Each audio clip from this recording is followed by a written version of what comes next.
পাচার হওয়া অর্থ ফেরাতে ধনী দেশগুলির প্রতি সহায়তা চায় টিআইবি।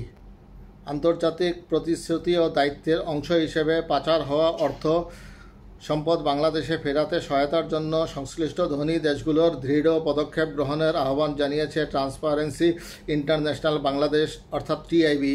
সংস্থাটি বলেছে, বাংলাদেশ থেকে পাচার হওয়া বেশিরভাগ অর্থের প্রধান গন্তব্য ও সুবিধাভোগী হল ধনী ও তথাকথিত উন্নত দেশগুলো।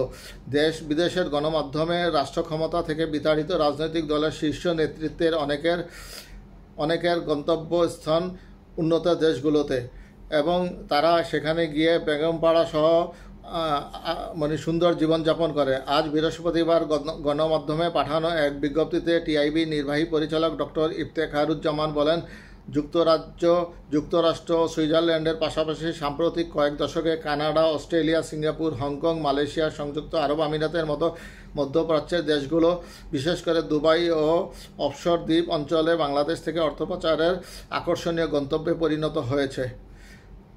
অর্থ পাচারের এসব গন্তব্য অত্যন্ত দক্ষ আইন সংস্থা, ট্রাস্ট কোম্পানি, অফশোর বিশেষজ্ঞ, রিয়েল এস্টেট এজেন্ট, হিসাবরক্ষক, নিয়ন্ত্রক বিশেষজ্ঞ, ব্যাংকিং ও আর্থিক পরিষেবা সংস্থার শক্তিশালী সিন্ডিকেট রয়েছে, যারা অর্থ পাচারের জন্য গোপন চুক্তিগুলো সম্পন্ন করে।